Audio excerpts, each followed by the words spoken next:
17 फरवरी 2023 प्रातः मुरली ओम शांति बाप दादा मधुबन। मीठे बच्चे, तुम्हें घर बैठे भगवान बाप मिला है तो तुम्हें अपार खुशी में रहना है। विकारों के वश खुशी को दबा नहीं देना है। प्रश्न, तुम बच्चों में लकी किसको कहेंगे और अनलकी किसको कहेंगे? उत्तर, लकी वह है जो बहुतों को आप समान बनाने की सेवा करते, सबको सुख देते हैं, और अनलकी वह है जो सिर्फ सोते और खाते हैं, एक दो को दुख देते रहते हैं। पुरुषार्थ में कमी होने से ही अनलकी बन जाते हैं। प्रश्न, जिन बच्चों के तीसरे नेत्र का ऑपरेशन सक्सेसफुल होता है उनकी निशानी क्या होगी? उत्तर, वह माया के तूफानों में घड़ी घड़ी गिरेंगे नहीं, ठोकर नहीं खाएंगे। उनकी दैवी चलन होगी, धारणा अच्छी होगी। गीत, छोड़ भी दे आकाश सिंहासन। ओम शांति। शिव भगवानुवाच वा ऐसे भी कह सकते हैं कि गीता के भगवान शिव भगवानुवाच। गीता का नाम लिया जाता है क्योंकि गीता को ही खंडन किया गया है। सारा मदार इस पर है कि गीता श्री कृष्ण साकार देवता ने नहीं गाई है, अर्थात श्री कृष्ण ने राजयोग नहीं सिखाया है, व श्री कृष्ण द्वारा आदि सनातन देवी देवता धर्म की स्थापना नहीं हुई है। श्री कृष्ण को निराकार भगवान तो नहीं कह सकते। श्री कृष्ण का चित्र ही अलग है, निराकार का रूप अलग है, वह है परम आत्मा। उनका कोई शरीर नहीं है। पुकारते ही हैं, हे भगवान रूप बदल कर आओ। वह कोई जानवर का रूप तो नहीं धरेगा। मनुष्यों ने तो जानवर का भी रूप दे दिया है, कच्छ मच्छ अवतार, वारा अवतार, परंतु खुद कहते हैं मैंने यह रूप धरे ही नहीं है, मुझे तो नई सृष्टि रचनी है। श्री कृष्ण को सृष्टि नहीं रचनी है। ब्राह्मण कुल को रचने वाला ब्रह्मा और श्री कृष्ण में तो बहुत फर्क है। ब्रह्मा के मुख से ब्राह्मण रचे गए, श्री कृष्ण के मुख से देवताएं रचे गए, ऐसे तो कहीं भी नहीं लिखा हुआ है।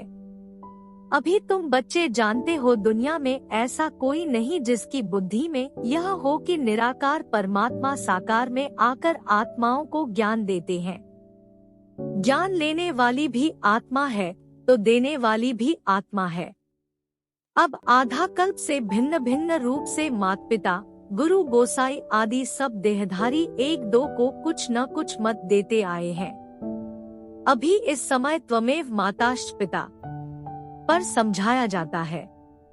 यह महिमा एक की ही गाई जाती है।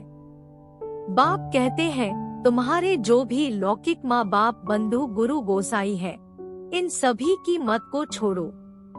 मैं ही आकर तुम्हारा बाप टीचर गुरु बंधु आदि बनता हूँ। मेरी मत में सभी की मत समाई हुई है, इसलिए मुझ एक की मत पर चलना अच्छा है। परमपिता परमात्मा जरूर अभी ही मत देंगे ना। यह परम आत्मा तुम आत्माओं को मत देते हैं और वह सभी मनुष्य मत देते हैं। वास्तव में तो वह भी आत्माएं आर्गन्स द्वारा मत देती हैं, परंतु मनुष्य नाम रूप में फंसे हुए हैं तो इस राज को नहीं जानते हैं। जैसे कहते हैं बुद्ध पार निर्वाण गया, अब बुद्ध तो शरीर का नाम हो गया। वह शरीर तो कहा जाता नहीं, वह कहेंगे फलाना वैकुंठ गया, वह नाम शरीर का लेंगे। ऐसे नहीं कहेंगे कि वह शरीर छोड़ उनकी आत्मा गई, ऐसे कोई जाते ही नहीं।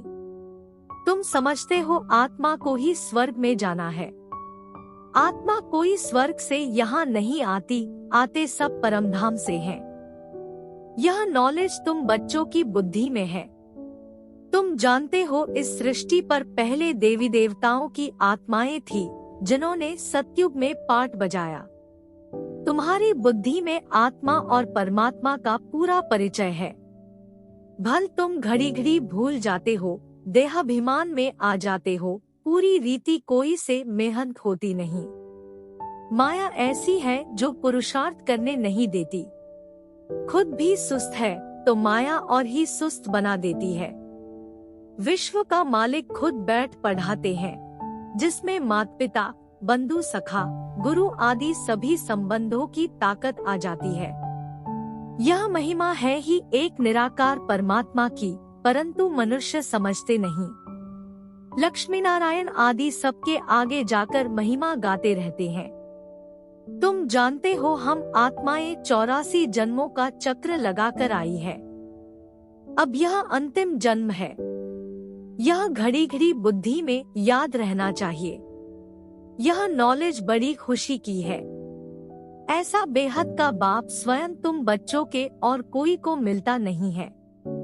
विवेक भी कहता है परमपिता परमात्मा का जो बच्चा बना है उनकी खुशी का पारावार नहीं होना चाहिए, परंतु लोभ मोह आदि विकार आने से खुशी को दबा देते हैं।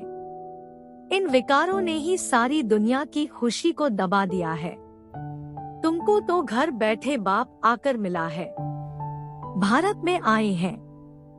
भारतवासियों का तो भारत घर है ना, परंतु आएंगे तो जरूर एक घर में।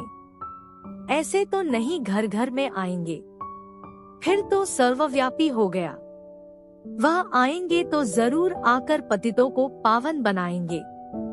दुनिया तो समझती है श्री कृष्ण आएगा, परंतु तुम जानते हो परमपिता परमात्मा आया हुआ है, जो पतित पावन ज्ञान का सागर है।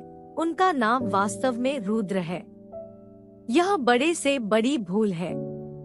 जब यह समझे कि वह बेहद का बाप सारी सृष्टि का रचयिता है, तो खुशी का पारा चढ़ जाए। ऐसे बाप से तो जरूर वर्षा मिलेगा। श्री कृष्ण से तो वर्षा मिल न सके। इन बातों पर भी किसकी बुद्धि नहीं चलती। दुनिया तो सारी शूद्र संप्रदाय है। ब्राह्मण भी सिर्फ कहलाने मात्र है। तुम ब्राह्मण जब विचार सागर मंथन करो तब औरों को भी परिचय दे सको। श्री कृष्ण को तो सब जानते हैं, सिर्फ कोई कहते राधे कृष्ण स्वर्ग के हैं, कोई फिर द्वापर में ठोक देते यह भी मूझ कर दी है। ईश्वर तो ज्ञान का सागर है।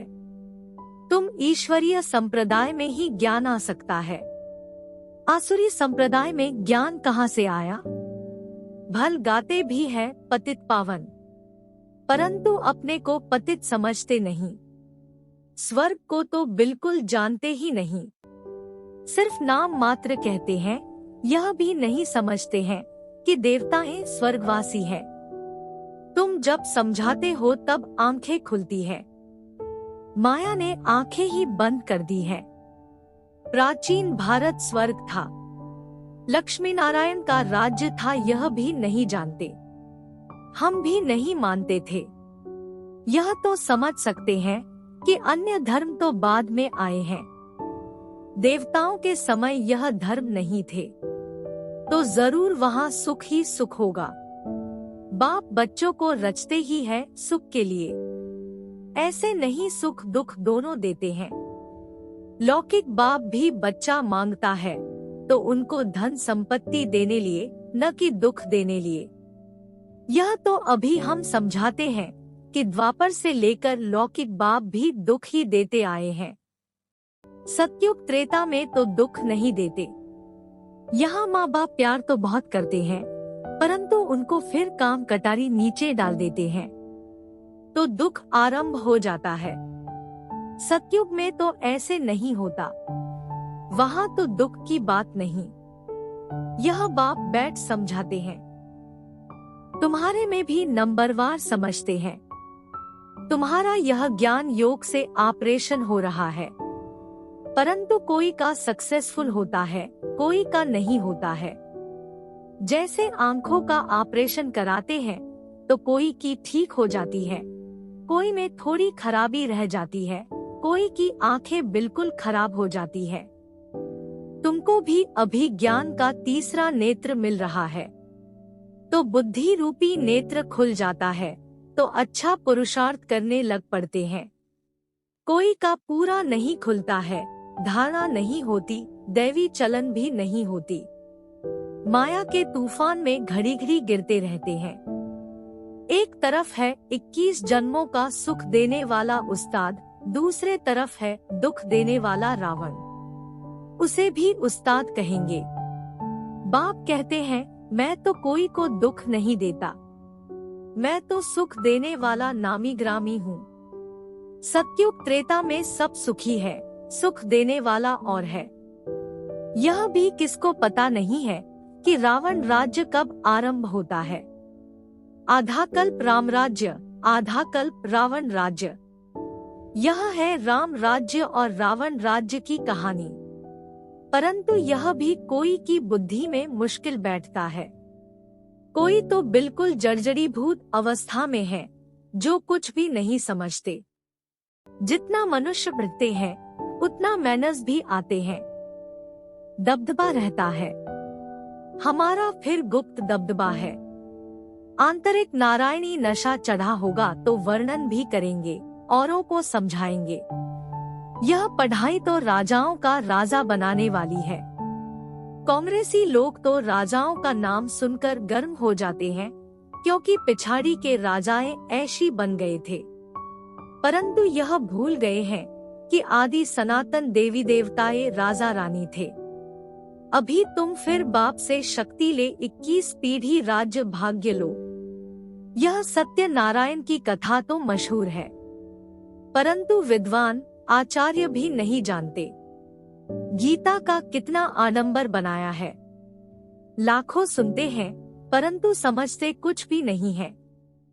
अब इन विचारों को कौन सुजाग करे? यह तुम बच्चों का काम है। परंतु बहुत थोड़े बच्चे हैं जो औरों को सुजाग कर सकते हैं। जो जितना आप समान बनाएंगे, उतना पद भी ऊंच पाएंगे। बाप कहते हैं, बीती सो बीती देखो। ड्रामा में ऐसे था। आगे के लिए पुरुषार्थ करो। अपना चार्ट देखो, इतने समय में क्या धारणा की है। कोई 25 से 30 वर्ष के हैं, कोई 1 मास, कोई 7 रोज के बच्चे हैं, परंतु 15 से 20 वर्ष वालों से गैलप कर रहे हैं। वंडर है ना? या तो कहेंगे माया प्रबल है, या तो ड्रामा पर रखेंगे। परंतु ड्रामा पर रखने से पुरुषार्थ ठंडा हो जाता है। समझते हैं हमारे भाग्य में नहीं है। तुम सब लकी स्टार्स हो। तुम्हारी भेंट ऊपर के स्टार्स से की जाती है। तुम सृष्टि के सितारे हो, वह तो सिर्फ रोशनी देते हैं। तुम तो मनुष्यों को जगाने की सेवा करते हो, दुखियों को सुखी बनाते हो। मनुष्य इन सितारों को नक्षत्र देवता कहते हैं। सच्चे देवता तो तुम बनते हो। उन सितारों को देवता कहते हैं क्योंकि वह ऊपर रहते हैं। परंतु देवताएं कोई ऊपर नहीं रहते तो इसी सृष्टि पर है, परंतु मनुष्यों से ऊंच जरूर है। सबको सुख देते हैं। जो 1-2 को दुख देते हैं, उनको थोड़े ही लकी स्टार कहेंगे। लकी और अनलकी इस समय है। जो आप समान बनाते हैं, उन्हें लकी कहेंगे। जो सिर्फ सोते और खाते हैं, उनको अनलकी कहेंगे। स्कूल में भी ऐसे होते हैं। यह भी पढ़ाई है। बुद्धि से काम लेना पड़ता है। राधे कृष्ण को 16 कला लकी कहेंगे। राम सीता 2 कला कम हो गए। सबसे नंबर 1 लकी लक्ष्मी नारायण है। वह भी इस पढ़ाई से ऐसे बने हैं। पुरुषार्थ में कमी करने से अनलकी बन पड़ते हैं। तुमको तो बाप खुद पढ़ाते हैं। तुम स्टूडेंट ही गोपियां हो। वास्तव में यह अक्षर सतयुग से निकला है। वहाँ प्रिंस प्रिंसेस खेलपाल करते हैं, तो प्रिय नाम गोपियां रखा है। श्री कृष्ण के साथ दिखाते हैं। बड़े हो जाते हैं तो गोपियां नहीं कहा जाता है। होंगे तो सभी प्रिंस ना। कोई दास दासियां व बाहर के गावड़े के लोगों से तो नहीं खेलेंगे। महल में बाहर वाले तो आ न सके।